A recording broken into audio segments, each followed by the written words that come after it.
There, the radio is ready to be used.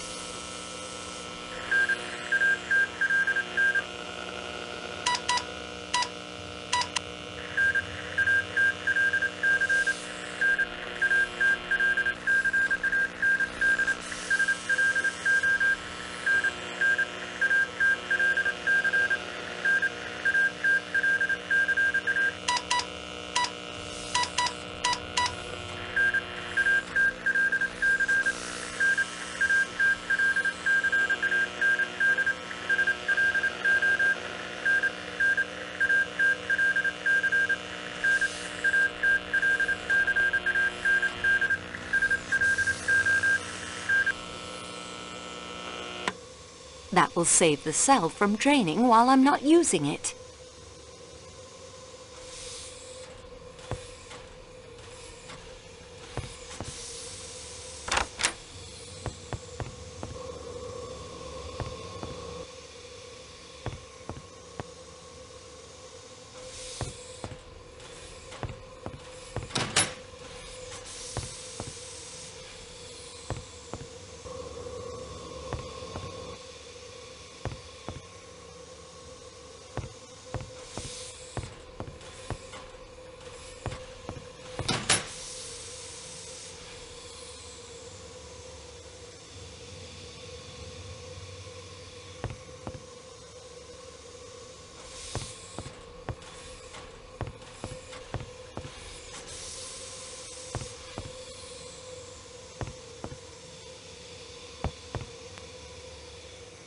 Mademoiselle Debenham, I must ask you why you lied to me earlier. Lied to you? I don't know what you mean. You told me you had never been in America. What makes you think I have? Information received, as the English police say. You concealed the fact that you lived in the Armstrong household. And what, may I ask, was I supposed to have been doing there? You were governess to Helena Gilbert, Mrs. Armstrong's young sister. And you would have no doubt been governess to little Daisy when she was old enough. You appear to have found me out. And the reason for these evasions?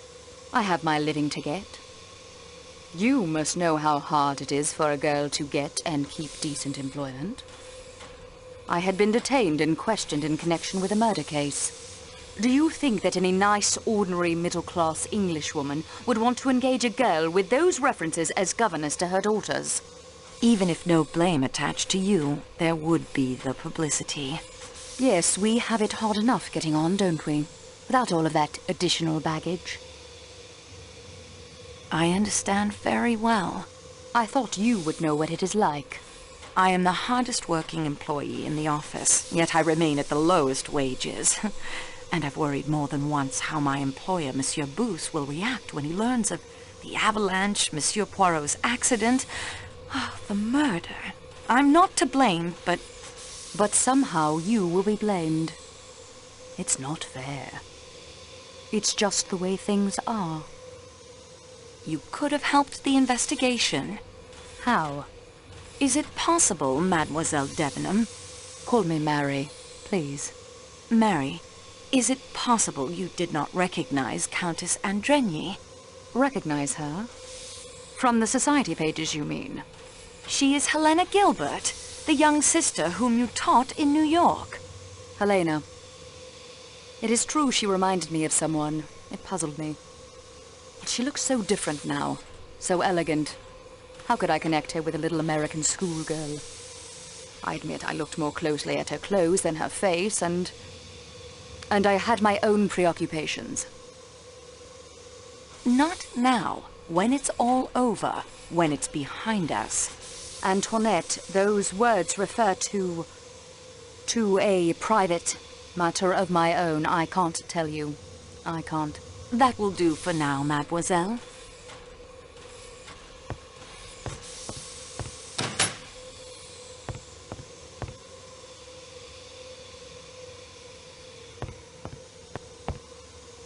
Before I go, there was something else. Your name is Helena, isn't it? Not Elena.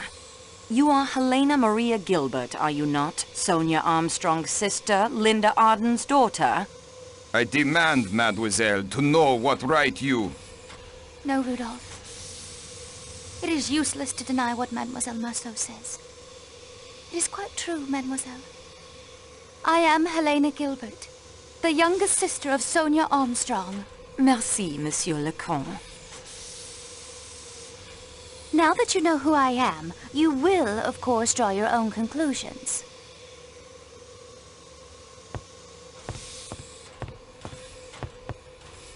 I'm sorry. I don't think I'm quite done yet. What is the name of the conference you are addressing in London? Why, it is the International Society of Gastrointestinal Physicians. Why would such a group be interested in a speech about a disease found in newborn calves? Why, there are many similarities between... What I mean is anatomy. Constantine, what have you done? You lied to us about your qualifications, Doctor. You are a veterinarian, yes? Yes, a very good veterinarian. Monsieur Poirot and I relied on your qualified opinions. Mademoiselle Marceau. All the inconsistencies, the time of death, the difference in the force of the stab wounds. The murderer is strong, but no, look here, the murderer is weak. He is right-handed. No, he is left-handed.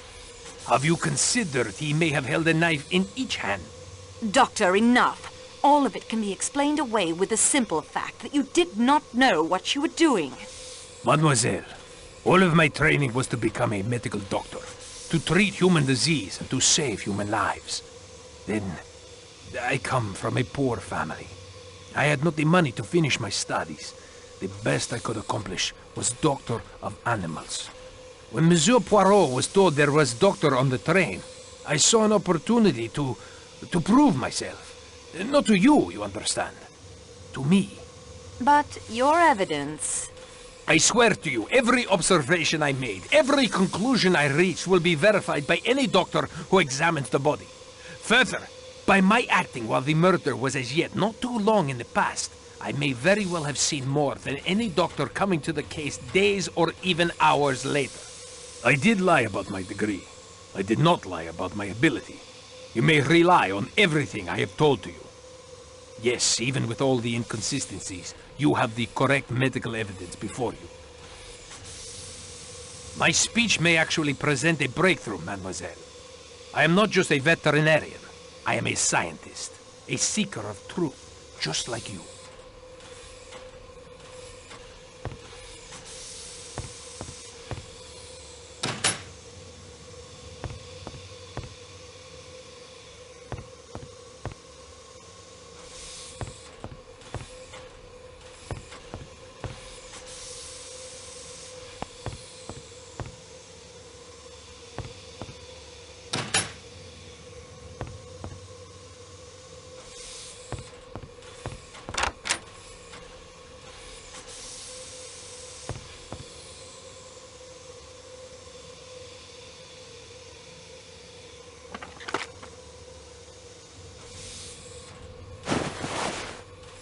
The notorious scarlet kimono in your bag, mademoiselle. Well, of all the nerve.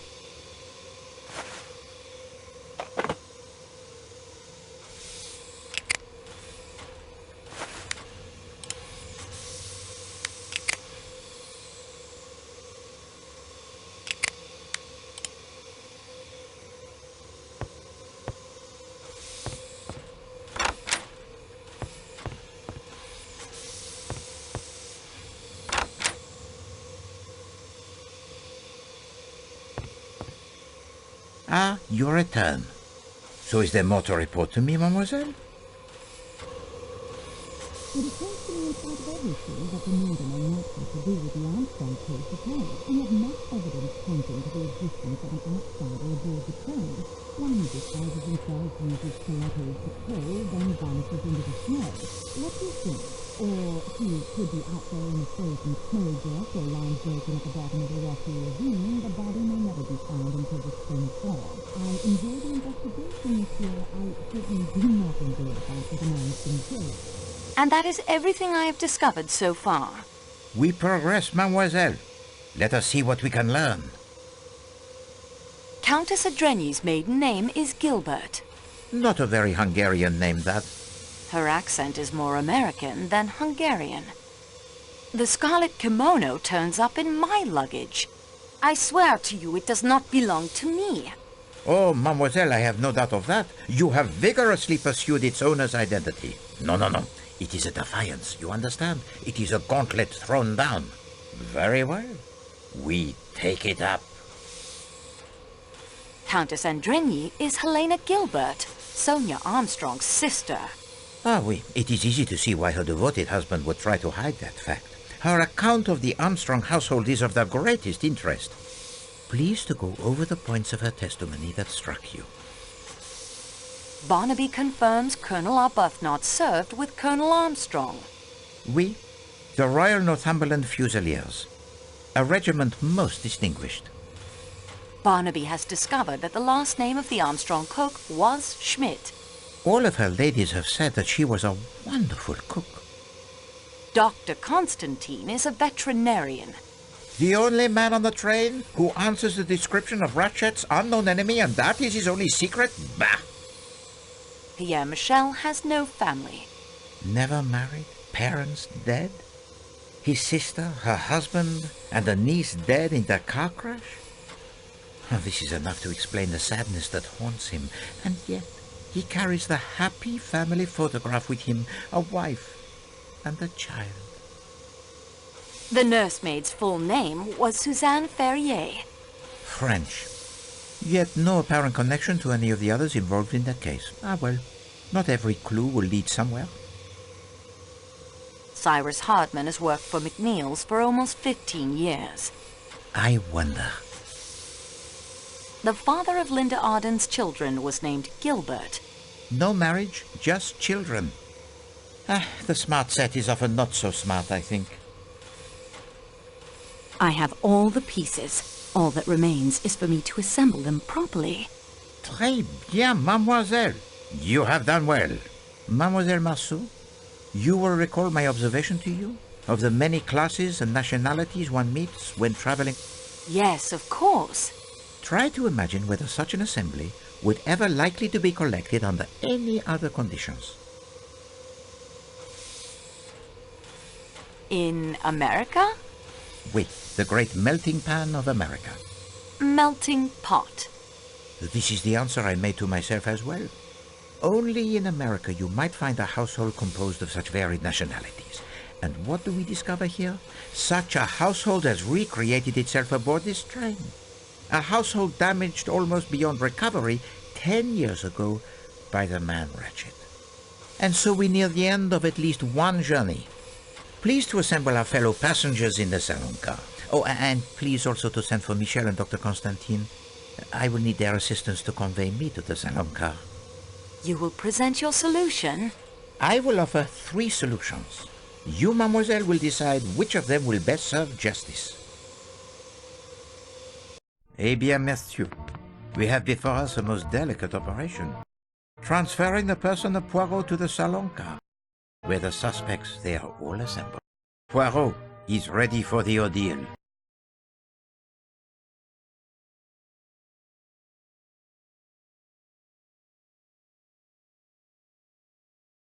Marche! Mon Dieu, take care!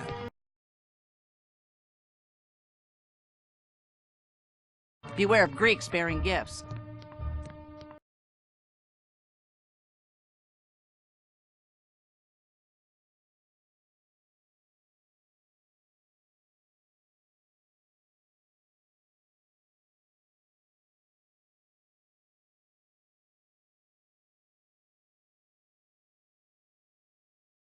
Mesdames et messieurs, there are 3 possible solutions of this case.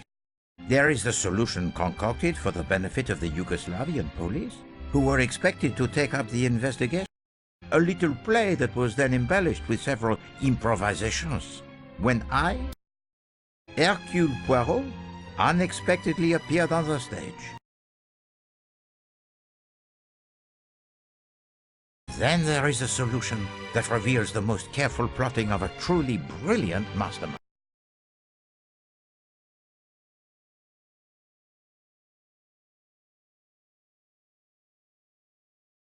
And yet there is also a third, one of which I think even now, the mastermind, in this carriage with us as I speak, has no knowledge. With the help of Mademoiselle Marceau, my able assistant, you see Poirot, he is also able to improvise, huh? I shall put all three solutions before you, and I shall ask Mademoiselle Marceau and the eminent Dr. Constantine to judge which solution is the right one. Mademoiselle, are you ready to proceed? Oui, monsieur. Eh bien, we commence. Monsieur Ratchet had received the threats from an unknown enemy. Mademoiselle Marceau? The tone of these letters suggests an enmity born in the American underworld, of which Monsieur Ratchet was once a part. A former colleague in one of his kidnapping schemes? Who knows? We have the evidence of a detective Monsieur Ratchet hired to protect him.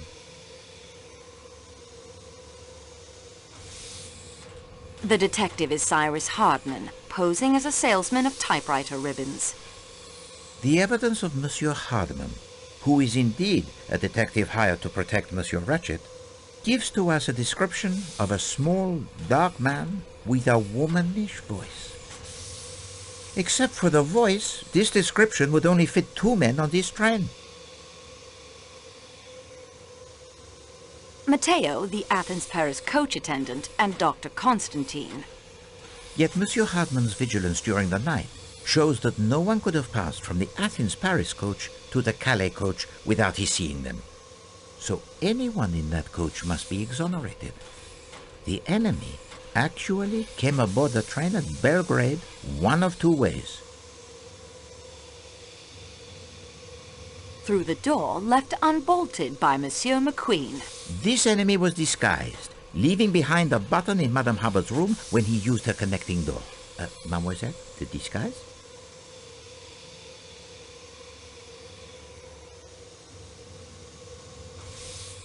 A passkey was found in the pocket of this uniform, giving the murderer access to Ratchet's room. Ratchet was under the influence of a dose of his sleeping draught, light enough to wake him, but strong enough to prevent him from struggling as the killer left through the connecting door.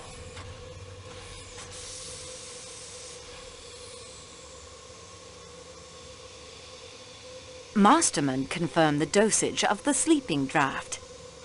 Oui, he did. Well, the murder weapon is obvious. Mademoiselle?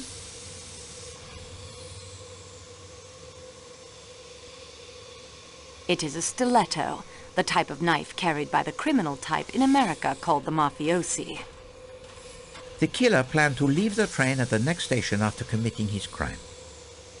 Show to them the evidence supporting this, mademoiselle.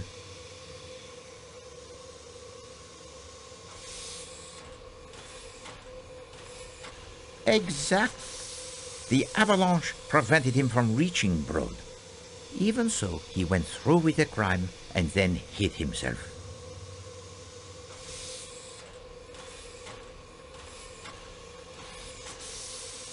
The killer hid in an empty room in the Athens-Paris coach. At first, in the Athens-Paris coach, then later, it is in the hut, Mademoiselle found the uniform and the stiletto. But the killer had fled. He may have escaped down the mountain, or he may have come to his just reward somewhere out there in the snow. I think you will agree that we had followed the trail as easily as if we were tracking the footprints in the snow. Well, it is plausible. It certainly fits the most obvious set of facts. I applaud the mastermind who hides behind such an innocent.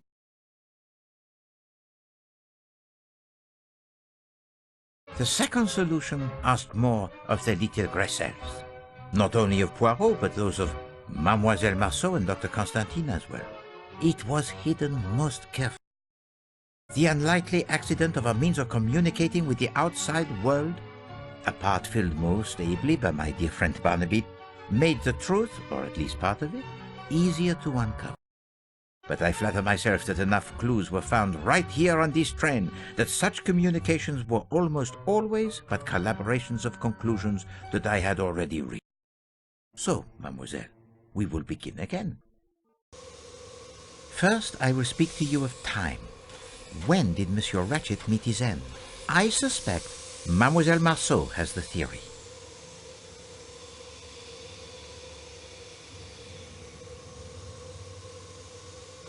"1:15 a.m.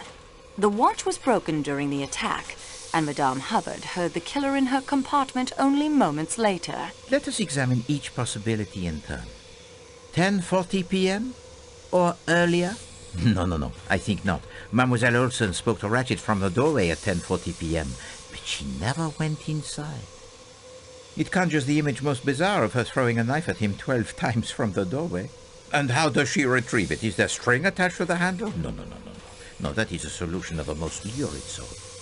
12:37 a.m.? A more interesting possibility. Monsieur McQueen states that Ratchet spoke no languages other than English, and yet the voice answered Michel in French. Still, I think this was simply a performance for the benefit of Poirot, one of the little improvisations. I was meant to see through it and say, no. Monsieur Ratchet, he was already dead by 12:37. He could not have cried out. The broken watch said 1:15. Oui, it did. And it fits with the time of Madame Hubbard's visitor. Now I digress for the reminiscence. I observed to Mademoiselle Marceau that one meets many classes and nationalities when traveling aboard the Express. I asked her to imagine whether such an assembly would ever likely to be collected under any other conditions. And Mademoiselle, what was your reply? "In America." C'est ça. Only in America will you find a household composed of so many nationalities. Look about you. As our investigation progressed, it became clear that 9 passengers on this train are connected in some way to the Armstrong kidnapping. Who have we connected to that case, mademoiselle?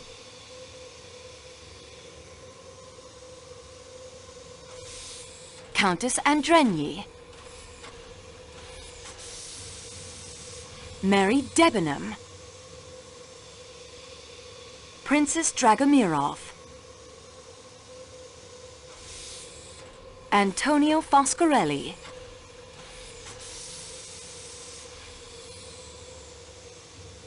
Hector McQueen,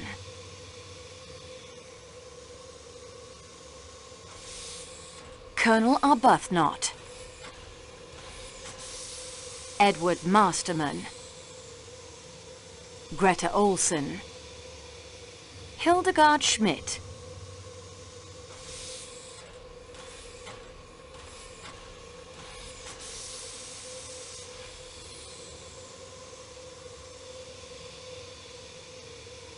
none of the above. Précisément. These 4 alone, amongst the occupants of the Calais coach, would appear to have no direct connection with the Armstrong case. Yet I was struck by the curious coincidence that everyone in the Calais coach had an alibi. And these alibis are sometimes corroborated even by those not connected to the Armstrong affair. One of you stated to Mademoiselle Marceau that while Monsieur Ratchet got what he deserved, you would have preferred to see him properly hanged. The trial by jury is a sound system. Who said that, mademoiselle? Colonel Arbuthnot. Just so. Colonel Arbuthnot. Now that struck a chord with Poirot. I sat back and thought, a jury is composed of 12 people. There are 12 passengers in the Calais coach, discounting myself and Mademoiselle Marceau. Ratchet, he was stabbed 12 times.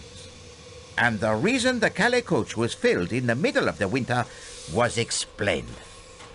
All, I repeat, all of the passengers were in on it. They had to be. No alibi could be left to the whim of a stranger. Did this solution explain everything? Let us see. What were the clues that pointed to the first solution, mademoiselle?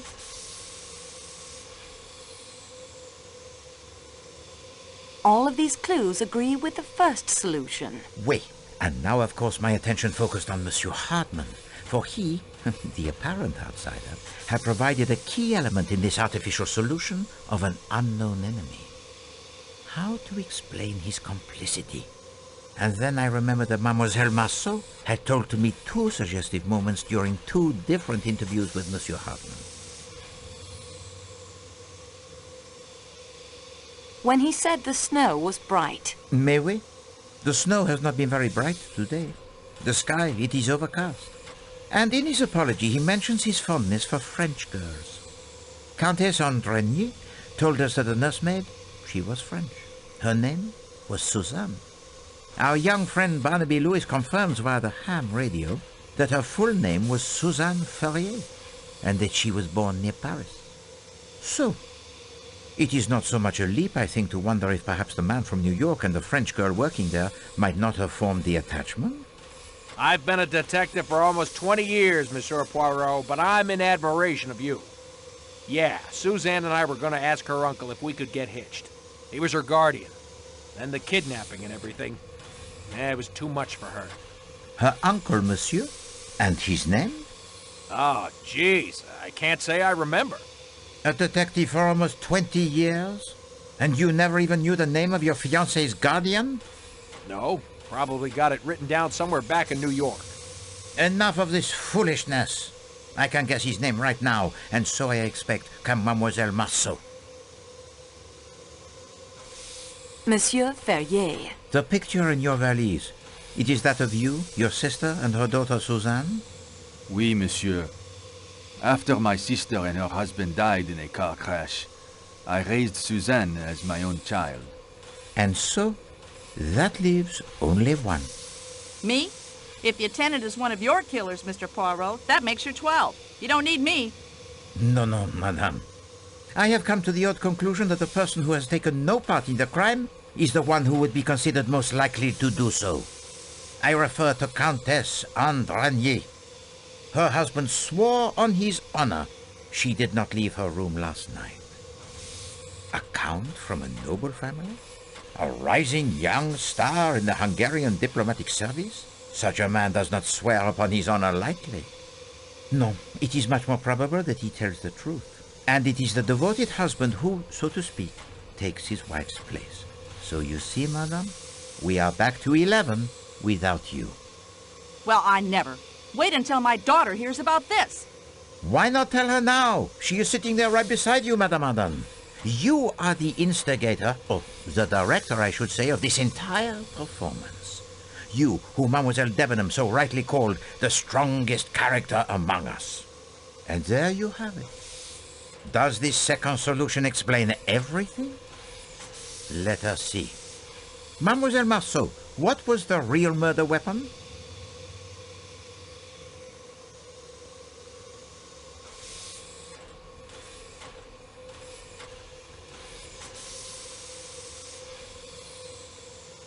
But of course, a drama planned this carefully does not include the blood-stained stiletto with the fingerprints of some unknown.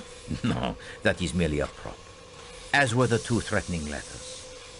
The burned note, of course, was a real threat. The conspirators most assuredly did not want this murder tied to the Armstrong kidnapping, and the true weapon, with no incriminating mark upon it, might never have been found if it had been thrown inches further.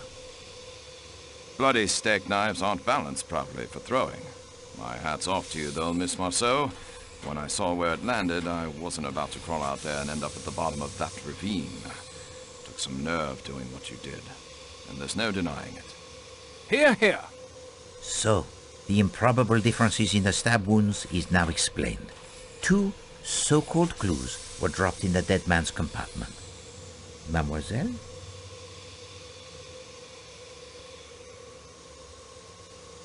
The pipe cleaner, incriminating Colonel Arbuthnot, who had one of the strongest alibis and whose connection to the Armstrong family was probably the hardest to prove. And the second clue found in the room, mademoiselle? The handkerchief, incriminating Princess Dragomirov, who by virtue of her frail physique and the alibi given by her maid and Michel was practically in an unassailable position. Then there was the clue found at the shepherd's hut with the incriminating fingerprints. Do you have it, mademoiselle?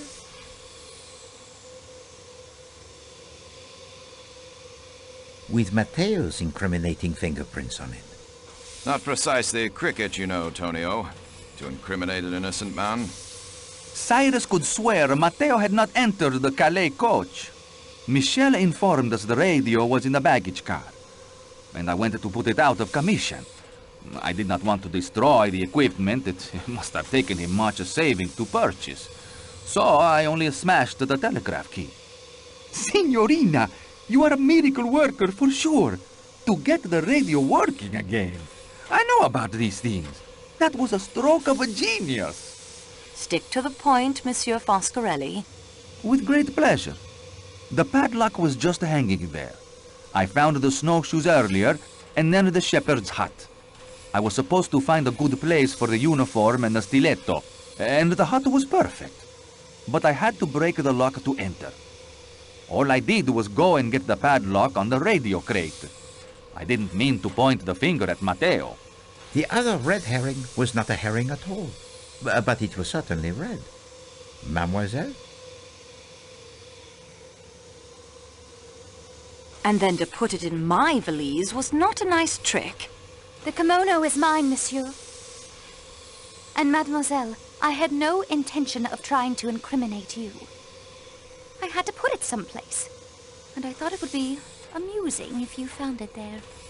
Ah oui, you enjoy your little games, Countess. Mademoiselle Freebody indeed. Well, Madame Arden? I always fancied myself in comedy parts. Bravo, Mr. Poirot. Well done. Applause from an actress of your stature is praise indeed, madame. We were all at the house, a house filled with almost unendurable pain and sadness. The Perkinson brothers were dead, but Cassetti had got clean away. We decided then and there that the sentence of death that Cassetti had escaped would be carried out. Little did we know how many years would pass, how many false leads Mr. Hardman would track down before Cassetti would be found. Whatever country my work took me to, no matter how tough the case, I always saved plenty of time to try and pick up the trail. But he kept on the move. Brazil, Mexico, most of Europe. Ratchet was only the last of a string of aliases. Then Mr. Michel wrote to me. It was he who, quite by accident, had recognized Cassetti traveling aboard the Istanbul to Calais train. When we learned the man, now calling himself Ratchet, frequently traveled to the Middle East aboard the train, we knew we could have some control of the scene of our planned execution. It took months, but in time Ratchet hired both Hector and Masterman. One of us would have been enough. Two were better. Hector handled all of Ratchet's travel arrangements. With Michel's help, passage was booked on the same train he would be using to return from his latest excursion to the Orient. The rest you seem to know. Oui, madame. Indeed, the rest Poirot knows. But I don't understand. You've uncovered everything.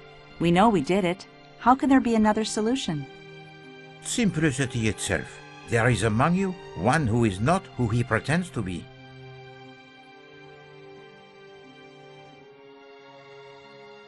With the help of Mademoiselle Marceau, I will now present you with those clues which fit neither solution so far proposed, and present you with a truth that will surprise even you. I know some of you suspected something was not quite right, but let us now look at the clues that fit neither solution so far. Madame Schmidt says she saw the phantom attendant, but we know now it was sheer invention. Yet we have the testimony of an independent witness who says he saw the non-existent small dark attendant actually getting on the train. Mademoiselle?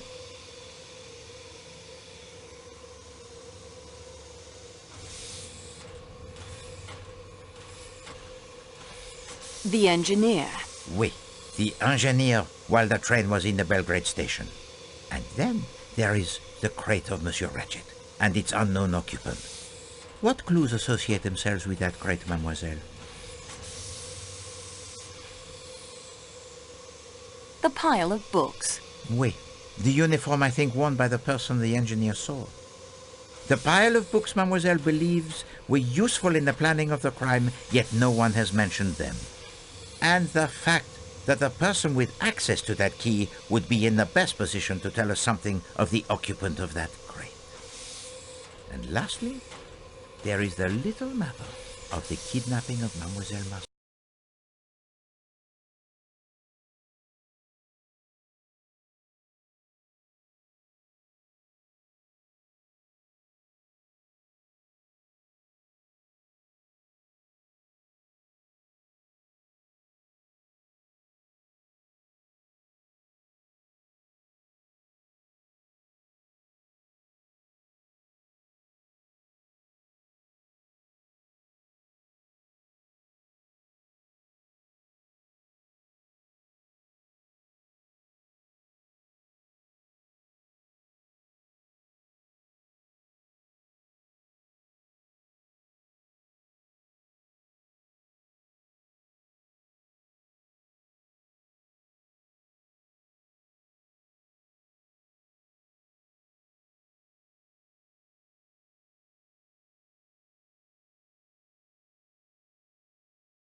Mademoiselle Marceau, while they enjoy this brief moment before you render your final decision, let us, you and I, see whether you are up to the challenge that Poirot presented to you when our investigation began. Let us check the progress report you have been keeping in your scrapbook. Mademoiselle Marceau, Poirot, he is impressed. You are courageous. You face the dangers without flinching. You solve almost every puzzle that confronts you, overcome almost every obstacle with enthusiasm and good humor. It has been my extreme pleasure to work with you and to match the wits with you.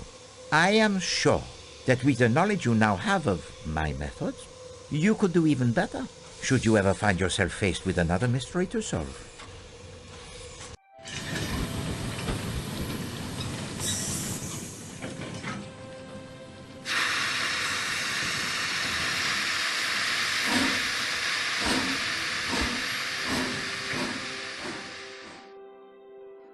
You are the representative of the train company, Mademoiselle Marceau. You have been instrumental in assembling the evidence that pointed to the solutions I have now shared. And you have been ill-used. I am truly sorry, mademoiselle. I left you all of your belongings in that box, except the one I needed back, the key to the security room. You now know why. My precious cargo had to eat. You have proven to be most ingenious. Twice you almost discovered my secret passenger. I left the parasol for you to discover. I had no doubt you would free yourself. If not, I would have found an anonymous way to inform someone of your whereabouts. I understand why you did it. As Monsieur Parkinson so rightly observes, you have proven your grey cells to be almost equal to those of Hercule Poirot. So, what do you say, Mademoiselle Marceau? Which solution shall we present to the Yugoslavian police in broad? Silence, s'il vous plaît.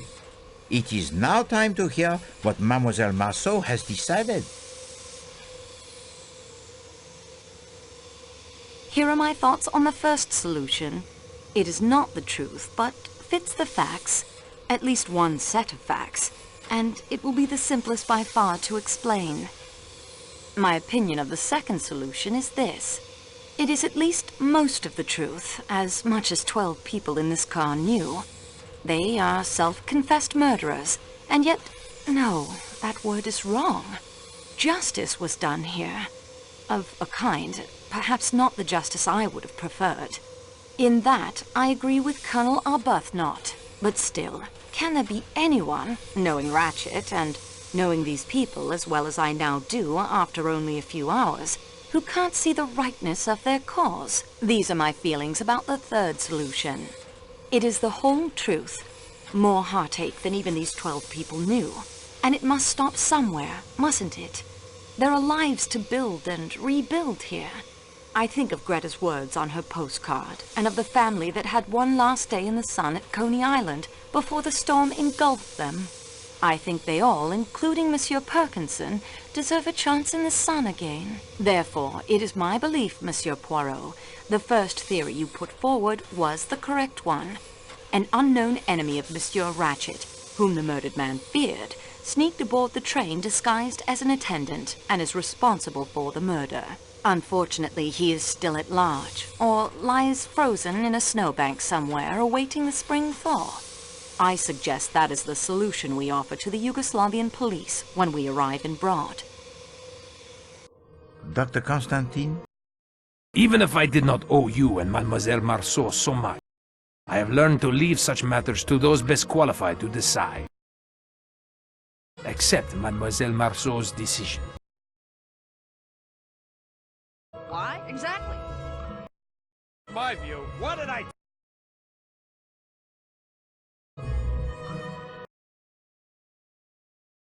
Monsieur Poirot, your ankle! It feels much better. And Poirot?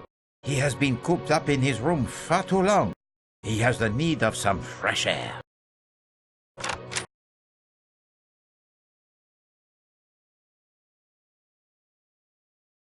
Mr. Michel, I'm sorry, Parkinson. I cannot find it in my heart to hate you. All I find there is forgiveness thankfulness for giving us back something we thought we'd lost forever. In fact, it seems you are now one of the family.